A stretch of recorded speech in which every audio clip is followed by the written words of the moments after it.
ওকে, তো আজকের টপিক হবে একটা ফিল্ম নিয়ে, ভেরি কন্ট্রোভার্সিয়াল ফিল্ম, যেটা ট্রেলার পর্যন্ত দেখিনু, যেটা রিলিজ হয়নি, রিলিজ না হইতে মোটামুটি একটা কন্ট্রোভার্সিয়ালের মধ্যে পড়ে গেছে, যার নাম হইল তাজ স্টোরি, যেটা আছে পরেশ রাওয়াল। ওকে, তো কিছু কিছু ফিল্ম আছে যেটা মানে যারা রিলিজ হয় খুবই কন্ট্রোভার্সিয়াল টপিক হয়ে আছে দর্শকের মধ্যে এবং রাজনৈতিক মহলের মধ্যেও একটা বেশ একটা ঠান্ডা গরম একটা চলে এসে ব্যাপারটা চিন্তার বিষয় যে এই সিনেমাটা দেখার পর মানসিক এরকম ইফেক্ট পড়বে মানসিক মনের মধ্যে, এবং চিন্তার বিষয়টা কোশ্চেন রাখি যায় যে এমন কি হওয়ার পারে, এমন হয়। Just like that I know Kashmir files, Bengal files, Kerala stories, যেই কম টাকা বাজেটে হয় কিন্তু মোটামুটি ভালোই টাকা টাকা তুলে নেয়, ভালোই কম টাকা বাজেটের মধ্যে বেশ কন্ট্রোভার্সিয়াল টপিকের মধ্যে বেশ টাকা মোটামুটি ছাপি নেয়। তো কিছু কিছু বিষয় আছে যে এইসব টপিক যারা রিলিজ হয় মানসিক একটা ভাবনার বিষয় চলে আসে মাথার মধ্যে যে হ্যাঁ এই সিনেমাটা মানে দেখা উচিত, বা এই সিনেমাটা রিলিজ হলে কীরকম ইফেক্ট পড়তে পারে। তো তেমনই একটা সিনেমা এসেছে যার নাম হল তাজ স্টোরিজ, তাজ স্টোরি, তাজমহল নিয়ে, যেটা মেন লিডে আছে পরেশ রাওয়াল। ট্রেলারটা দেখিনেও বেশ ভালো লাগিল, ডিপ আছে ট্রেলারের মধ্যে, একটা স্টোরি লাইন আছে, একটা দেখার বিষয় আছে যে তাজমহল কি মানে শাহজাহানের, না তাজমহল একটা মন্দির ছিল। সেই কন্ট্রোভার্সিয়াল টপিক নিয়ে এই তাজ স্টোরিজ তৈরি হয়েছে নো।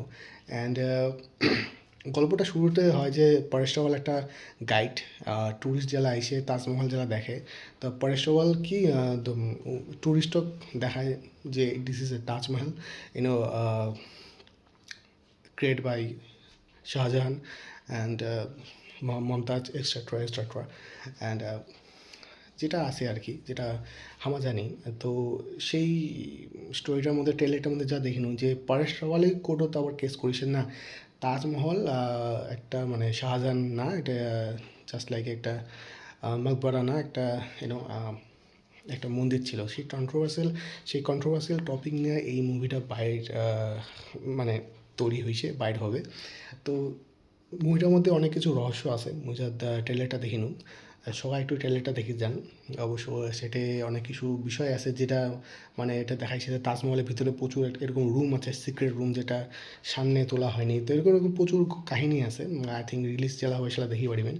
তো very controversial topic, I think কিছু একটা তো ধামাকা হবে এনিওয়ে।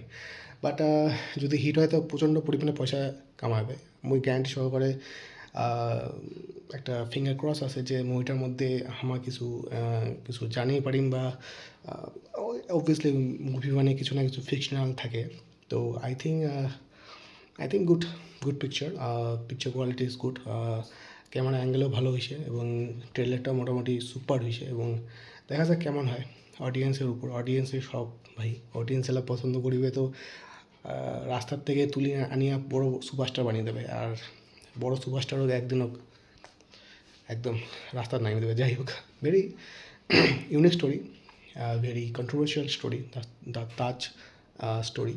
ওই কেরালা ফাইলস, তোমার কাশ্মীর ফাইলসের মতনই আর কি তাজ স্টোরি। তো দেখি যান, ভালো লাগলে অবশ্যই মুখও করেন, সাপোর্ট করেন, সাবস্ক্রাইব করেন এরকম মুভি রিভিউ করার জন্য। মুই হয়তো প্রথম যে রাজবংশী ভাষায় মুভি রিভিউ করেছে, তো মুখ কোনো সাপোর্ট করিবেন কারণ মুই রাজবংশী ভাষায় মুভি রিভিউ করেছে। So that's it, thank you.